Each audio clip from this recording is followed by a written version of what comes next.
Welcome back, everyone. As usual, we are two dudes talking 80s. I'm John. That's my partner in crime, Lewis. Hello. Ever since you got injured, I just feel like the oomph and the hellos haven't been there, and it's disheartening. I'm not going to lie. Um, hey, so today, what are we talking about? We're going to talk about one of my actual all-time favorite albums, which is surprising because I'm not really a big fan of the band, but we're going to talk about Motley Crue's debut album, Too Fast for Love. Were you a big fan of this album when it came out? John, it's funny because I never really listened to the album until this morning. I heard songs off of it, but I've never actually listened to the album. And yeah, I like the album. I might even go as far as saying that I like it more than Shout at the Devil. Wow, I would definitely say that. Well, I think you actually bought this for me. This was my birthday gift with another one that we talked about with Screaming for Vengeance. So Nice. yeah, I still have it. So let's delve into this. First off, and I don't know if you're aware of this, considering you just really listened to the album for the first time. Did you have the album? No, no, and I still don't, although it's in my basket now on Amazon, so I'll just Okay, all right. click on purchase and I'll be done. Cellophane City. It originally came out in 1981, and it was on their own record label, Leather Records. I forgot where I think they put the umlauts over the U on Leather Records. Did you know that? I did because I researched it this morning. Before that, I Uh, didn't know that. so I didn't personally own it. My buddy was a bigger fan than I was, and he actually had the Leather Records vinyl version. I think they Wow. came out with three of Too Fast for Love. Yeah, so I mean, I this album was something else, but let's delve into it. So it came out in '81. Didn't do really well. I think the top it did on the charts, the U.S. charts, was it came out at 77. In the top 100, it was number 77. Elektra Records put it out in 1982, remixed it a little bit, added some stuff, changed some things around, and the album's since gone platinum. But like I said, this is easily my favorite Motley Crue album. In my opinion, there's not a bad song on it. I enjoy them all. So let's start delving into it a little bit. So the first song on there is Live Wire. I'm sure you knew that one, right? Yeah, that one I'm What familiar do with. you think? I like that song a lot. I've always really liked that song. And it's one of those ones that you don't hear very often, so it's sort of nice because it's not overplayed. So that's probably one of my favorite songs of theirs.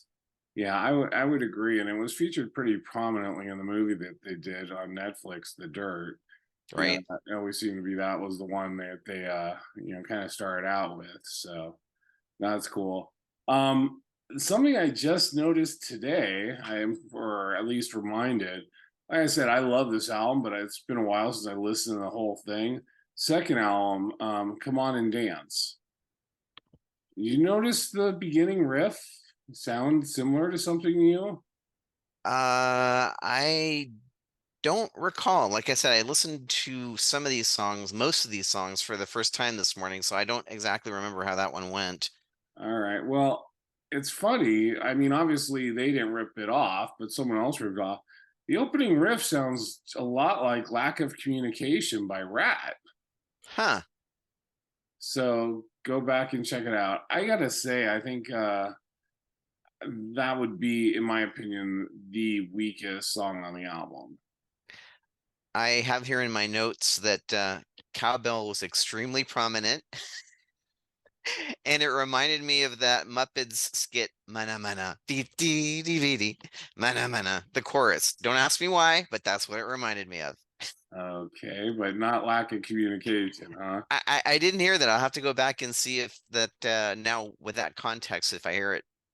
Yeah, I think the Muppets song you're referring to is Phenomena. I think I that's just know what they it's go, Mana called. Mana, Dun, dee dun, dee dun. dee dee dee, Phenomena. Mana Mana. Dun, Yeah. dun, dun. Yeah, I love the Muppets. I'm kind of embarrassed that I don't know that. Sorry, Kermit. Um, then let's see. Public Enemy number one. Um, I'm trying to think. So this is the Nikki Sixx wrote all the songs except for Public Enemy number one. Lizzie Gray from London. So I'm assuming that's who he wrote the song with initially, because Nikki Sixx was a member of the band London.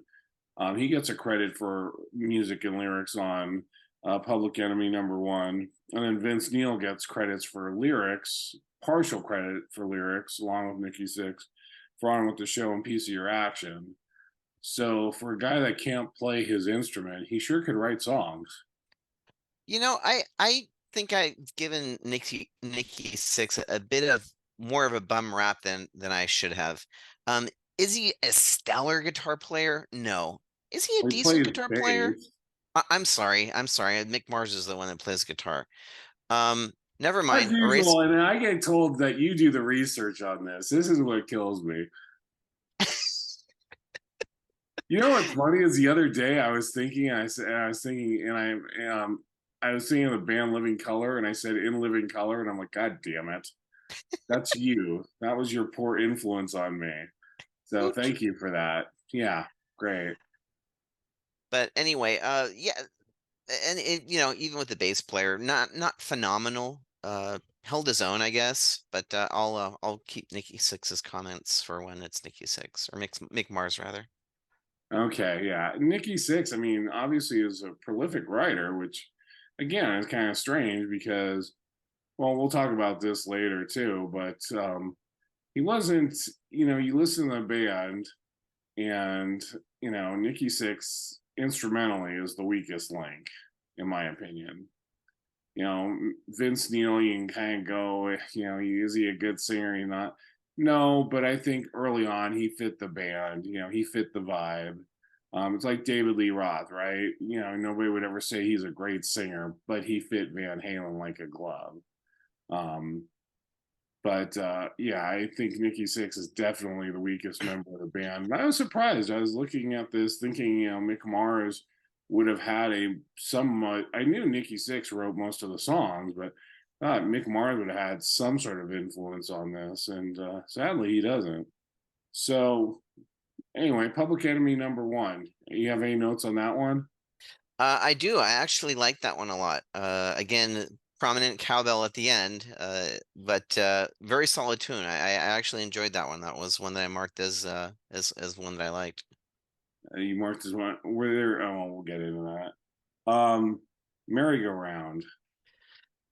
Merry-Go-Round. I don't think I like that one very much. Really? Yeah. I thought that the the chord progression that they had at the beginning where it's sort of muffled and stuff, I thought that was very cool, very creative. But then when it got to the chorus, it's a letdown. It's just like they say it over and over and over. It's like, oh yeah, it killed Like it a for me. merry-go-round. It just It, keeps going round and round. It's see, yes. they were deep thinking it. And just as I on merry-go-round, I got sick. So You got sick on merry-go-rounds? all the ones that they had in the park, right, where you spun them until you like flung off of them. I don't. Were those called merry-go-rounds? They were. Oh, okay, I was thinking of the merry-go-rounds as you're riding on the horse, or Oh, like a Great America or something. yeah. All right. Well, um, one of my favorites is next. Take Me to the Top. Take Me to the Top. How do you know this one off the top of your head? That song's amazing. Dun, dun, dun, dun, dun, dun, dun, dun, dun. Oh yeah. Yeah, that was a good one. I enjoyed that one. Yeah. I put down it was a great tune, very rocking. I dug that one a lot. Insightful. Did it have Yes. cowbell? I did not have cowbell. No There's a notation of lot of cowbell. cowbell on this. If you're a cowbell fan, this is your album. There's a lot of cowbell on the percussion of this album. And it's very distinct. It just sort of rings out, It's it would have done Saturday Night Live proud. Yeah, I think they need a sequel with Will Ferrell, and they can do Motley Crue's "Too Fast for Love." Instead of one song, they'll just do the whole album. I love "Take Me to the Top." I think that's such a fantastic song. Again, very upbeat, very up tempo. You know, the chorus is fantastic. Love it, love it. like I do most of the songs on this album.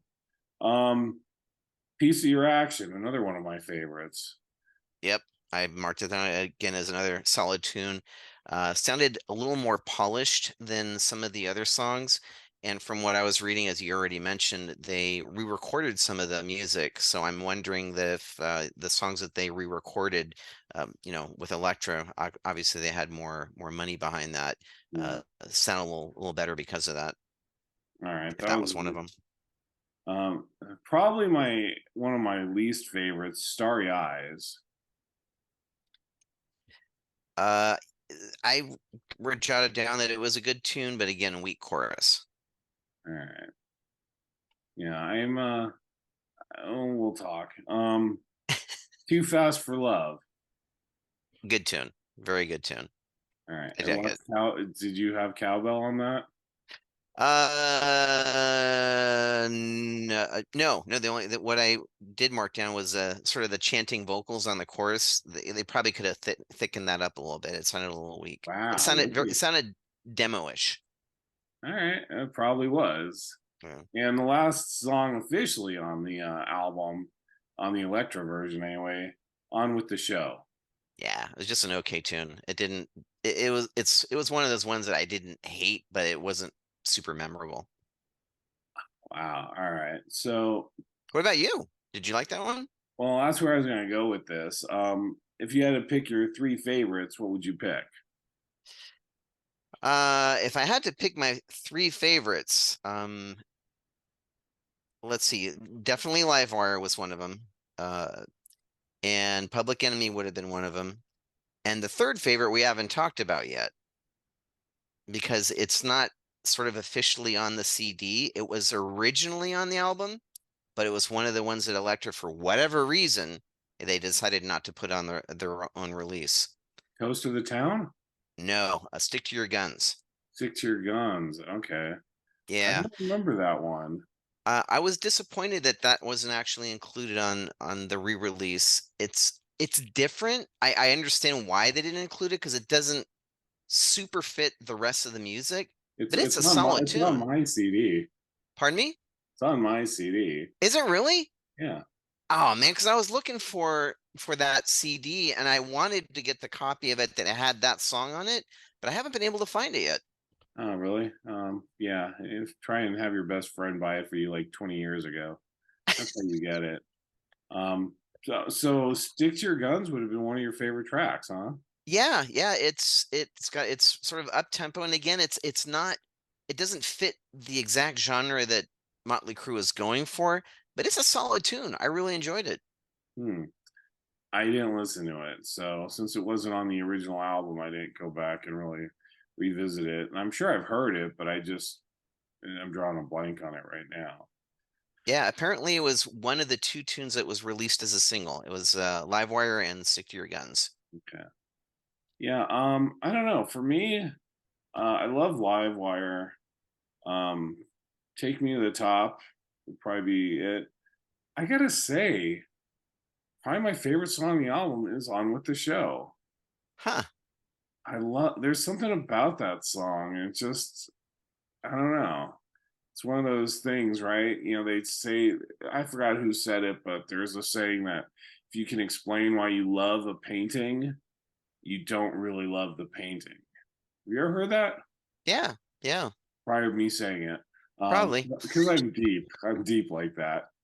And there's something about that song that just gets me. It just seems kind of melancholy, especially the intro and with the lyrical content and everything else. And when it gets to the chorus, it's a little bit more upbeat and everything else. I don't know. It really, really does something for me. I think it's my favorite song.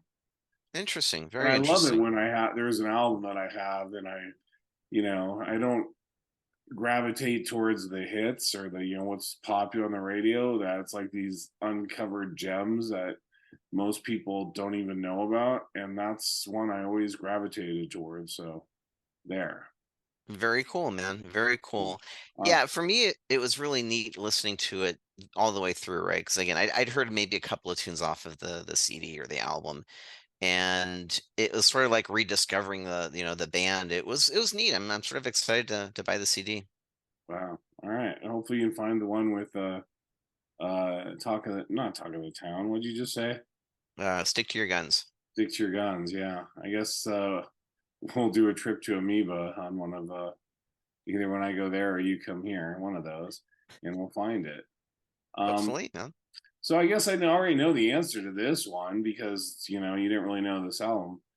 I was going to ask you if you saw them on this tour, and it's pretty safe to say you didn't. I didn't. I actually never saw them live, which is sort of disappointing. But yeah, I never did, and Don't try and make up obvious. for it now. Yeah, I was just gonna say, obviously, at this point, I don't think that it's worth anybody's time, unfortunately. So I actually saw them on this tour. Oh, I you did? want to say it was at yeah. I like I said, I love this album. I was like, oh my god, this is great. And I saw them. I want to say it was a San Francisco Civic. They opened up for Kiss, and I want to say it was the Creatures of the Night tour for Kiss. And I think I'm trying to remember. I don't think they had makeup. I think this was the first tour Kiss did without makeup, but I really didn't care. I was there to see Motley Crue. I remember going and buying a Motley Crue shirt. I think I went with David Ellis. Remember him? Wow. Oh, Yeah, yeah, I remember David. Good guy. yeah. He wanted to see Kiss, and I was like, all right, whatever. I saw Kiss was one of those bands that I saw a bunch, and I never really went to see Kiss. Like I saw him with Queensryche, and I saw him with Riot and Vandenberg and some others, and I never wanted to see Kiss. So I think every time I saw Kiss was actually with Vinnie Vincent too. So that's kind of strange. Wow. Um, yeah, but they were amazing from what my little brain can remember. I was blown away by Motley Crue's performance, and they just came out and I mean, not that they were a punk band, but they had kind of like that punk energy where it was, kind of do it yourself. They hadn't really gotten into the big grandiose stuff. They were kind of still doing it yourself, and they had that energy that I don't think they ever recaptured.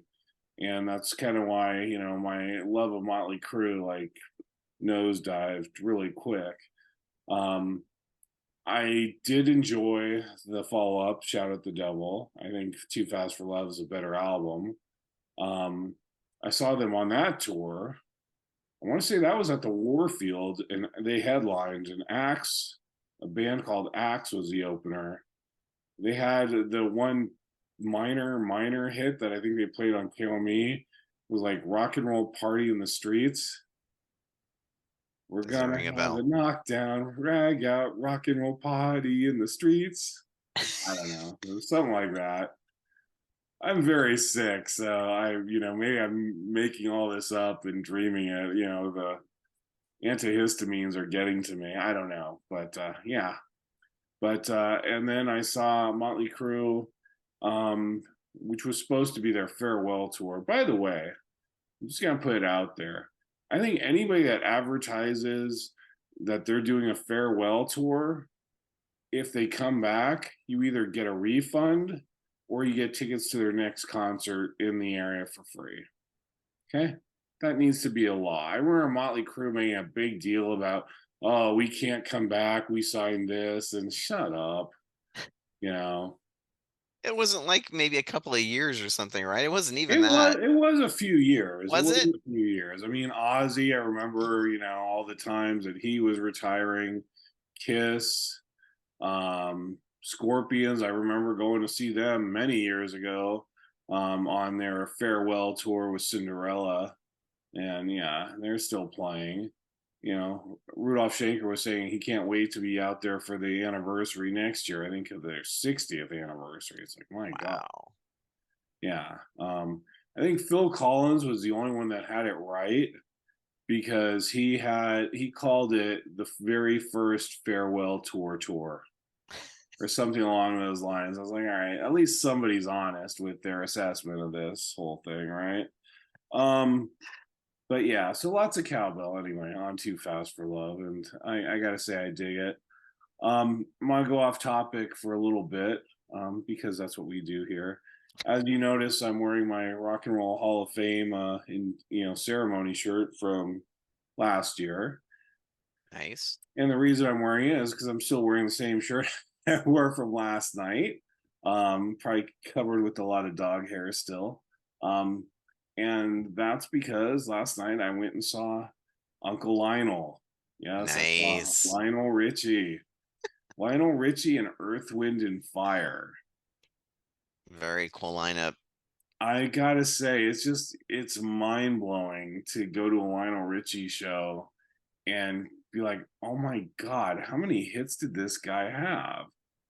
And there was a song he did, I mean, he did it years ago in like the early 2000s for like a greatest hits. That was a minor hit, but I love the song. I'm drawing a blank on it now. He didn't perform that, but he performed a lot of the Commodores, and just amazing. He finished the regular set with "We Are the World," which I didn't. I remembered, seeing him in the past. That I forgot that he had written it with Michael Jackson. Oh, I didn't You know know that he that? wrote it. I remember him performing on it, but I didn't Yeah, know that he he actually took a actually part in wrote writing it. it. Him and Michael Jackson wrote "We Are the World," which was, like I said, I found that out years ago seeing him perform. And Hmm. of course, he finished with "All Night Long." And then I have to make this confession because it's really stupid. I feel like a complete moron. I didn't know Philip Bailey was in Earth, Wind, and Fire. Who? Philip Bailey. Sorry. Um, Easy Lover, Phil Oh, Collins. oh, oh, oh. Well, that makes two of us. All right, so you're dumb too. Cool. I turned to Nancy and I'm like, and they had three originals. I'm shocked they had that many. One of which is Philip Bailey, that are still with Earth, Wind, and Fire from the Wow. beginning. And yeah, so when he said Philip Bailey, I was like, all right. I told Nancy, I said, I feel stupid. I never realized that Philip Bailey was in Earth, Wind, and Fire. Because I think of him from Easy Lover, and I don't know why. I thought he was in the Commodores with Lionel Richie, or maybe he had replaced Lionel Richie or something. I just never knew he was in Earth, Wind, and Fire. But again, amazing performance from them. Another band where you're like, Jesus, how many hits did they have? Yeah, Earth, Wind, and Fire, just amazing band. I've got like their greatest hits, and I love that CD. All kinds of great, great musicians in that band. Yeah, and they went through a lot of different eras and a lot of different genres, and the amount of people that they had on stage is like, oh my God. They had the Yeah. horn section, and the percussion, the keyboards, two guitar players. It was pretty incredible. Their bassist was amazing. He's original. Can't think of his name, sorry, but yeah, and Philip Bailey. Who knew? Well, apparently my wife did, but I'm a moron, and so are you. Yeah, I had no idea, man. I had no idea. Yeah. So the reason that this is kind of funny, other than seeing, so when I went to this last year, um, Nancy and I got really lucky. First off, to get tickets, and for reasonably priced tickets, and Warren and I probably would have paid, but I'm like, how often are we going to go to a Rock and Roll Hall of Fame induction? And to go to a Rock and Roll Hall of Fame induction where you see so many artists that you really like and they all perform, not everybody performs. Like Van Hmm. Halen famously didn't show up and didn't perform. But I got to see Duran Duran perform that night, Pat Benatar, geez, Lionel Richie performed. Dave Grohl came out and played the guitar on Easy. The Eurythmics, who hadn't played in years, actually performed. I'm sure there's other people that I can't think of right now. It's Judas Priest. My God, how do I forget Judas Priest? Judas Priest performed with KK Downing. So it was a really incredible, incredible night. And they did show it on HBO, or what's called Max now. And they cut a song from pretty much every band's performance. So it was even better that we went and saw it live and got to see that. So it was a pretty amazing night. But I'm still getting my point like 20 minutes later. Do you have this weird thing? I don't ever wear shirts of the artist that I'm seeing perform. Like Nancy thinks it's the weirdest thing. Like if it's an Iron Maiden show, I'm gonna be wearing like Armored Saint or Sanctuary or somebody else. I will not wear the shirt of the artist I'm seeing performing. And I threw this on and I blamed it on the illness, right? I wasn't feeling great either. Uncle Lionel has a way of making you feel better. But I was like, technically, it's the artist I was going to see, and I broke my own rule. And I was stupid about Philip Bailey. Do you have any weird concert superstitions or things that you do like that? I don't have a superstition, but I'm like trying to think back, and I don't think that I've ever worn. I have the same thing. I don't think I've ever worn a shirt that was of the band that I was going to see. Um, yeah, I don't think that I have. Wow. All right. Was that on purpose or you just Um, I don't know that it was on purpose, John. I mean, I'm like thinking of Extreme and stuff, but because that was the last concert I went to. I don't think I have one any of their shirts, but it never even crossed my mind that I would wear one. I'm like, no, I'm gonna wear like Dio or something, and so I don't know. Yeah, I don't know that it's been that conscious, but it's not something that I remember ever doing. I'm gonna get you an In Living Color shirt from the TV show Where to Living Color. That would be metal. That'd be so perfect, like Jim Carrey is, what was it, Fireman Bill or whatever, Homie the Clown, something like that. Yeah, that's what we should do. Hey, In Living Color, big fan. Carrot Head, big fan. Good times. All right. Well, some bad news for those that watched this show, and if you made it to the end, I'm shocked. We're taking some time off. So there's not going to be any episodes for what, 2 weeks, I think? No, Yeah, 2 weeks. at least 2 weeks. So we're not breaking up or anything. This relationship will go on. My heart will go on, as Celine Dion once sang. And the reason we can't record is I'm actually going to visit Lewis in the Bay Area. And then right after I come back, he's going to turn around and come visit me in Los Angeles. So, yeah. So we're alternating weeks or weekends. I don't know what it is. Extended weekends. So we have who you want to see? We are going to see Kurt, oh my gosh. Crusher, right? The I'm talking comedian. about there. Oh, when you're out here? Oh, we're gonna go see the English Beat. The English Beat. Will you stop rocking back and forth? Do you have a rocking chair? No, I'm sure that at some point I'm just gonna fall flat on my back here. Oh, please just do it. Please do it now. It's like also I'll be talking to two legs and two, shoes or 2 feet. That'd be amazing. I need Um, help. so the English Beat, and then what else are we doing when I'm out there? We're going to be going to a massive cruise that they're going to be having. So not cruise on a ship, but cruise as getting in your car and driving back and forth within a half-mile radius. And yeah, so that's going to be huge. There's supposed to be hundreds and hundreds of cars, if it's anything like it was last year, and that should be fun. And basically how I spend every Friday and Saturday night from 14 to 18 or 19, something like that. Yeah. So, but we're gonna go out in Lewis's car. We're not taking my Prius. And then you'll come out here. Um, I don't think we have anything 80s related going on yet, but we are gonna go do a little tour of Warner Brothers Studios, which should be a lot of fun. Right. And then we're gonna go see Bert Kreischer, the comedian who I'm not good with names. I know. After you were supposed to also talk about Mick Mars. I guess we never got back to that. Did you want to talk about Mick Mars? No, no. I mean, I've always given the poor guy sort of a bad rap as not being like an amazing guitar player. But again, I mentioned this earlier. He holds his own and he did well with the band. So I feel bad about really sort of giving him a bad rap. And I gotta say, I really enjoyed, his playing on this album because you don't usually hear in the context of hard rock, heavy metal too many slide guitar solos. And the slide guitar solo he did on "Take Me to the Top" was pretty cool. I thought that was a really good one. So now we're back to our original topic after 20, 30 minutes there. So anyway, what comes down to is "Too Fast for Love," very cool. 2 weeks off. We're gonna have a little vacation. We're gonna be reunited. It'll feel so good. And I think that's about it. Anything you want to add to this, brother?